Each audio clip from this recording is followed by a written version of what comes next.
শিয়া সুন্নি নেই। কোরআনে বলা হয়েছে সূরা আলে ইমরান অধ্যায় ৩ আয়াত নম্বর ১০৩, ওয়াতাসিমু বিহাবলিল্লাহি জামিআ ওয়া লা তাফাররাকু। তোমরা আল্লাহর রজ্জু শক্ত করে ধরো এবং পরস্পর বিচ্ছিন্ন হও না। আমাদেরকে আল্লাহর রজ্জু ধরতে হবে, এটা কোরআন এবং নবী মুহাম্মদ সাল্লাল্লাহু আলাইহি ওয়াসাল্লামের সহিহ হাদিস। যদি আপনি এই রজ্জু ধরেন তাহলে আপনি খাঁটি মুসলিম। ইসলামে শিয়া সুন্নি নেই এবং ইসলামে কোনো ভাগ নেই। কোরআন বলছে সূরা আনাম অধ্যায় নম্বর ৬ আয়াত নম্বর ১৫৯, হে নবী, নিশ্চয়ই যারা খণ্ড বিখণ্ড করেছে, অনেক দল করেছে ইসলাম ধর্মকে, তাদের সাথে আপনার কোনো সম্পর্ক নেই। আল্লাহ বিচার দিবসে তাদের ব্যাপারটা দেখবেন। এবং আমাদের নবী মুহাম্মদ সাল্লাল্লাহু আলাইহি ওয়াসাল্লাম বলেছেন যে মুসলিমদের মধ্যে ৭৩টি দল হবে, এর মধ্যে কেবলমাত্র একটি দল যাবে জান্নাতে। সাহাবাগণ জিজ্ঞেস করলেন কোন দলটি? যারা অনুসরণ করবে আমাকে এবং আমার সাহাবীদের, যারা কোরআন এবং নবীর সহিহ হাদিস মেনে চলবে তারা। সুতরাং কোরআন বলছে ধর্মকে খণ্ড বিখণ্ড করো না। আমাদের নবী বলেন, এমনকি কোরআনে বলা হয়েছে কিছু লোক থাকবে তারা দল সৃষ্টি করবে। কতটা? ৭৩টা। যে দল সঠিক পথে থাকবে তারা বিভাজন সৃষ্টি করবে না।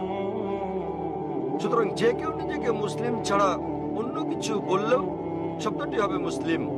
মুসলিম মানে যে নিজের ইচ্ছাকে আল্লাহর কাছে সমর্পণ করেছে। নবী কি ছিলেন? তিনি শিয়া ছিলেন না সুন্নি ছিলেন? তিনি কি ছিলেন? তিনি ছিলেন মুসলিম। এবং এর আগে আমি বোনকে যে জবাব দিয়েছি তাতে ছিল সূরা আলে ইমরান অধ্যায় ৩ আয়াত নম্বর ৬৪, বলা হয়েছে ফাকুলু শাদু বিআন্না মুসলিমুন। সাক্ষী থাকো যে আমরা মুসলিম। বিচার করার জন্য আপনি কি করবেন মুসলিমরা ঠিক না ভুল পথে চলছে? আপনি দেখবেন কোরআন। মোহাম্মদ জাকির, সুলতান, আব্দুল্লাহ, যে কোনো নাম হোক, কোনো সমস্যা নেই। নিজেকে পরীক্ষা করতে বলেন। যদি সে কোরআন এবং নবীর নির্ভরযোগ্য বাণী বুখারী, মুসলিম ইত্যাদি অনুসরণ করে তাহলে সে খাঁটি মুসলিম। যদি সে নবীর প্রকৃত শিক্ষার বাইরে যায়, বুখারী, মুসলিম এবং অন্যান্য সহিহ হাদিসের বাইরে যায় এবং কোরআনের বিপক্ষে যায়, তাহলে সে প্রকৃত মুসলিম নয়। প্রকৃত মুসলিম হচ্ছে সে যে মেনে চলে কোরআন এবং নবী মুহাম্মদ সাল্লাল্লাহু আলাইহি সাল্লামের যথাযথ শিক্ষা। সুতরাং এটা জানার পর নিজেকে সে যাই বলুন না কেন, যদি না মেনে চলেন কোরআন এবং নবীর সব শিক্ষা হাদিস, তাহলে সে প্রকৃত মুসলিম নয়। আপনার প্রশ্নের দ্বিতীয় অংশ, সাদ্দাম হোসেন।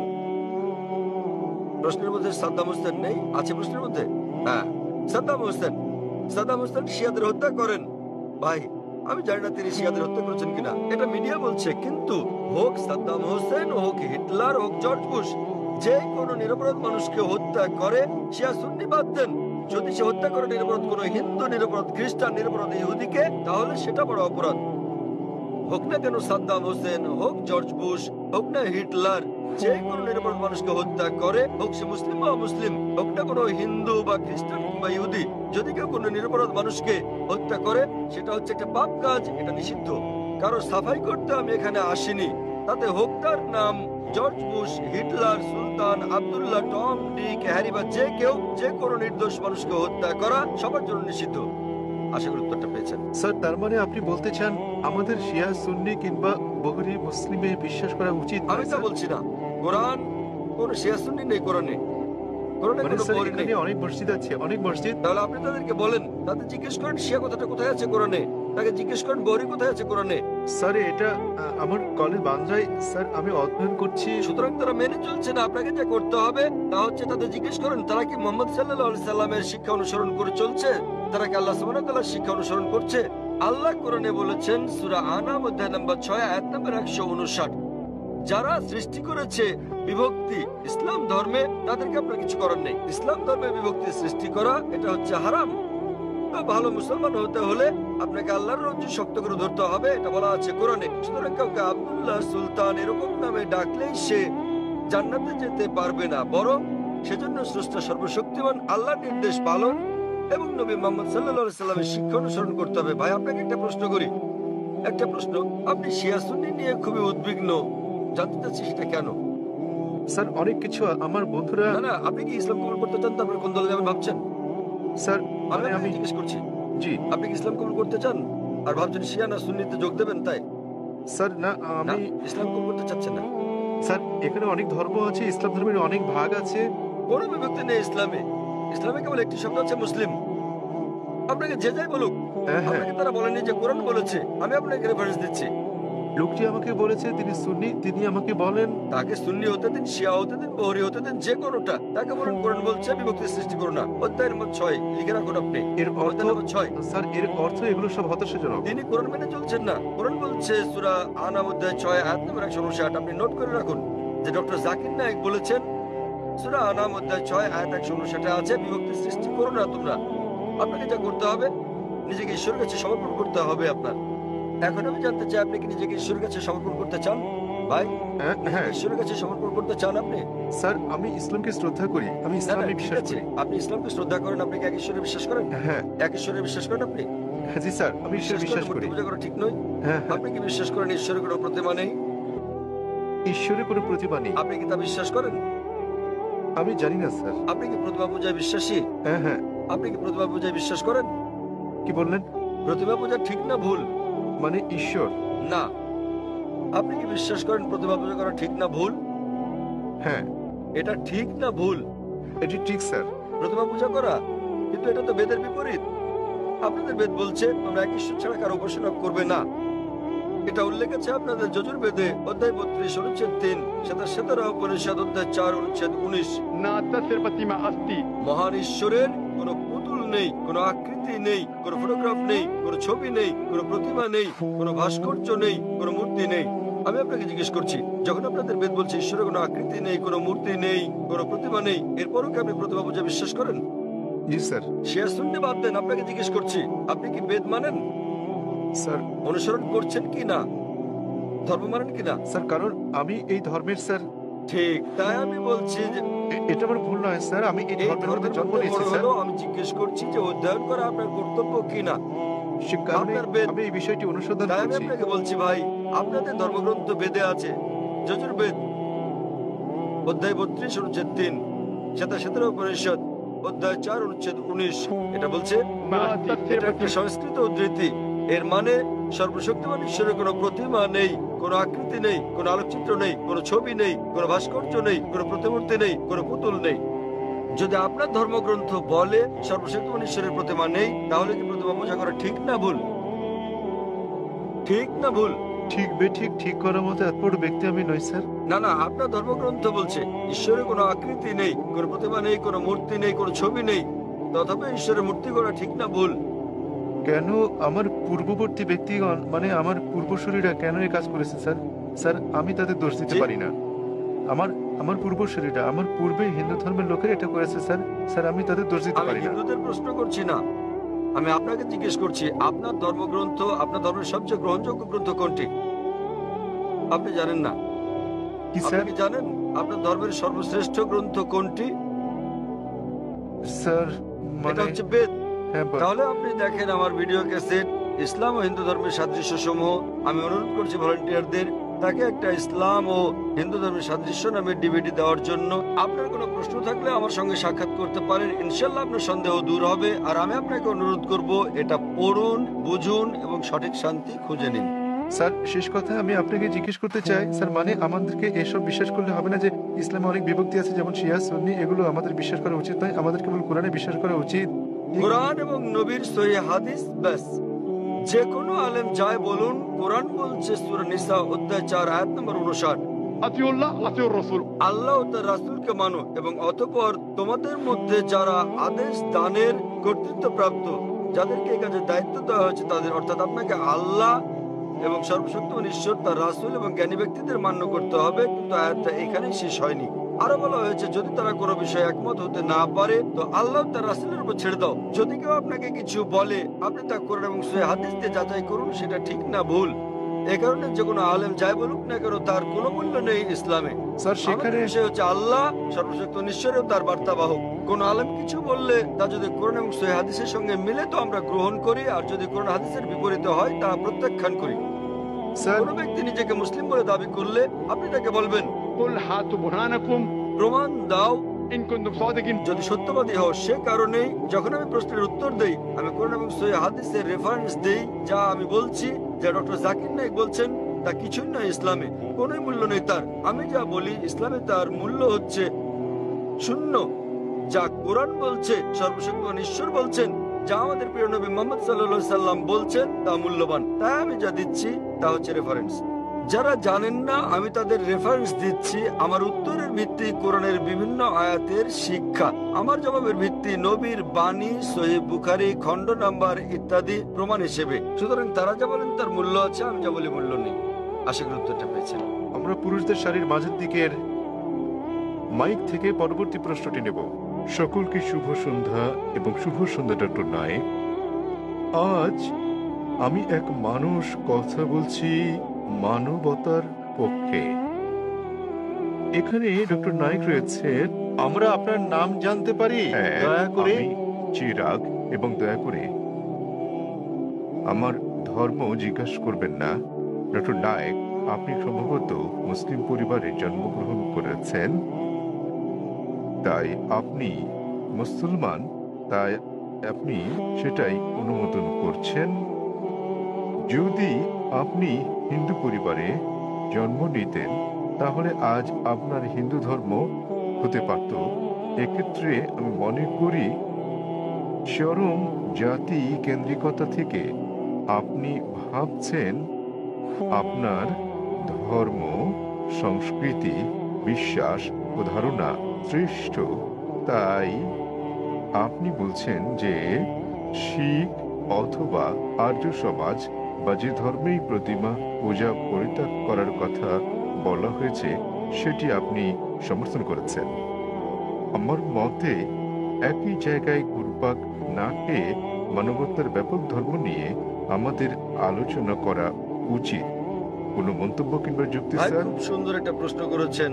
তিনি বলেছেন মুসলিম পরিবারে জন্ম নেওয়ার কারণে আমি ইসলাম ধর্ম অনুমোদন করছি। হতে পারতো আমি যদি হিন্দু পরিবারে জন্ম নিতাম তাহলে হিন্দু ধর্মই পছন্দ করতাম আমি, এবং আমি শিখ ধর্ম ও আর্য সমাজকে সমর্থন করি কারণ আমার দৃষ্টিভঙ্গির সঙ্গে তাদের মিল আছে এবং এর আশেপাশে আমি বিচরণ করছি। বরং আমার আরো বৃহৎ পরিসরে কথা বলা উচিত ছিল। খুব ভালো প্রশ্ন হ্যাঁ, ভাই, আমি আপনার সাথে একমত। 19 বছর বয়স পর্যন্ত আমি মুসলমান ছিলাম কারণ আমার পিতা মুসলমান ছিলেন। বয়স 19 বছর হওয়ার পর আমি তুলনামূলক ধর্ম অধ্যয়ন করা শুরু করলাম। এখন আমি ব্যক্তিগত পছন্দে মুসলমান। আর বিশ্বাস করেন, যদি আপনি ইসলামের চেয়ে ভালো কোনো ধর্ম আমাকে দেখাতে পারেন তাহলে আজই আমি সেই ধর্ম গ্রহণ করতে প্রস্তুত আছি। আজই। স্যার, আমি মানবতার ধর্মের কথা বলছি।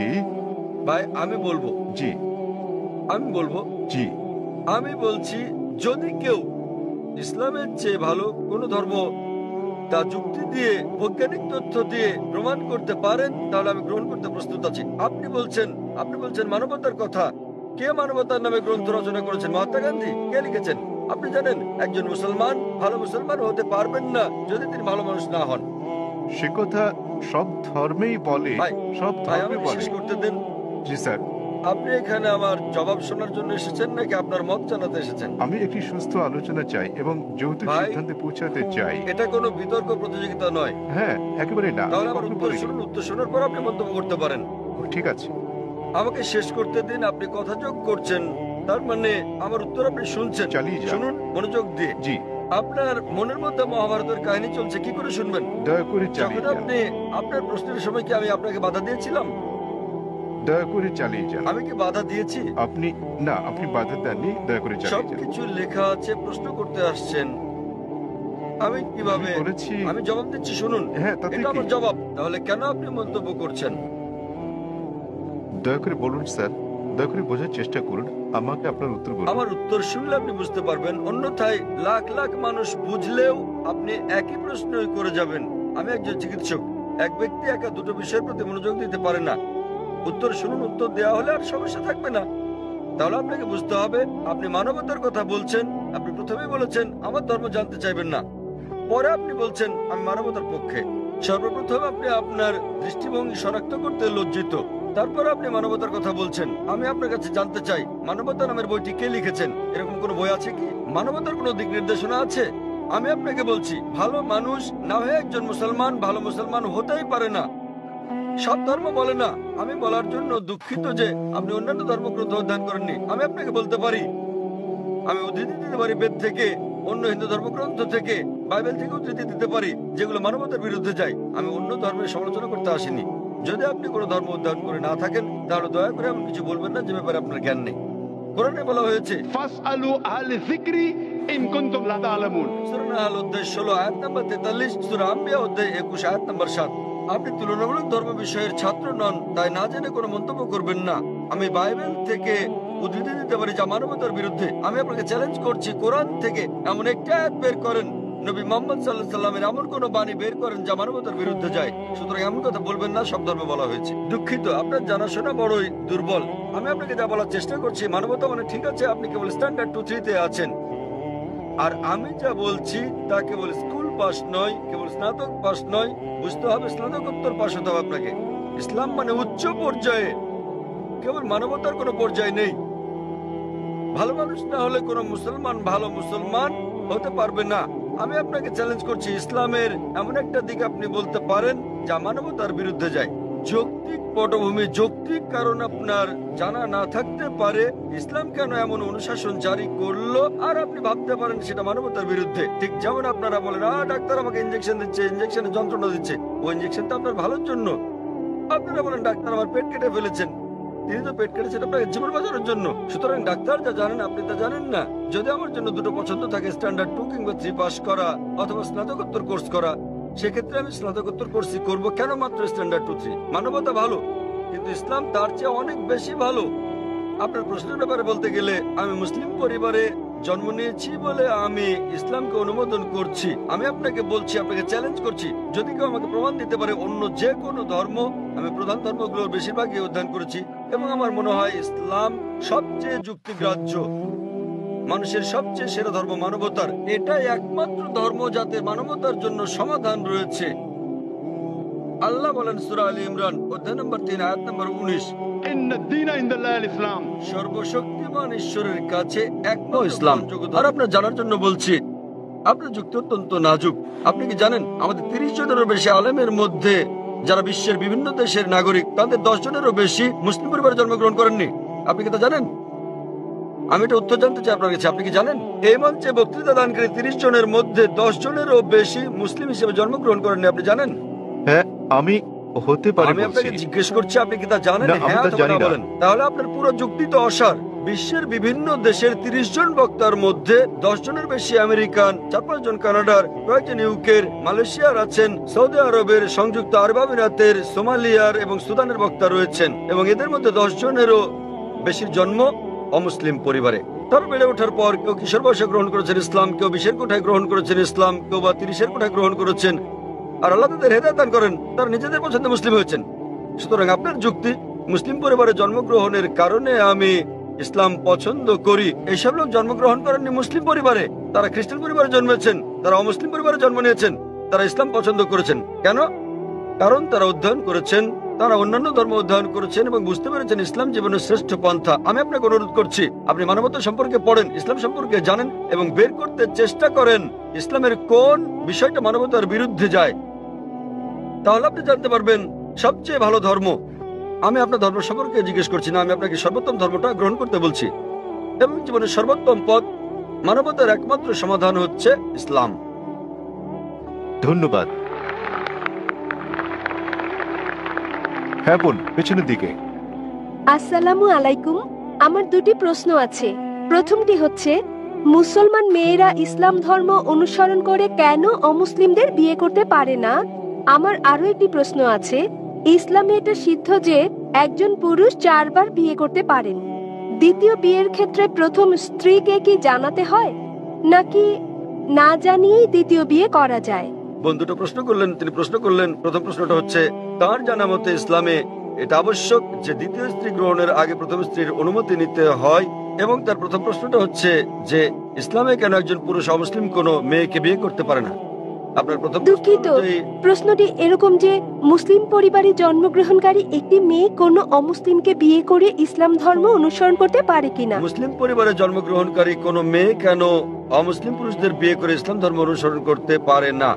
কারণটা হচ্ছে এটা আমাদের স্রষ্টা আল্লাহ সুবহানাহু ওয়া তাআলার নির্দেশের বিপরীত। আল্লাহ বলেছেন পবিত্র কোরআনে সূরা বাকারা অধ্যায় নম্বর 2 আয়াত নম্বর 221 যে তোমরা মুশরিককে বিয়ে করো না যতক্ষণ না সে ঈমান আনে, মূর্তি পূজারীকে বিয়ে করো না, অবিশ্বাসীকে বিয়ে করো না যতক্ষণ না সে ঈমান আনে। এমনকি যারা ঈমান এনেছে তারা যদি কৃতদাস হয়, যারা ঈমান আনেনি তাদের চেয়ে ওই ঈমানদার অনেক অনেক ভালো।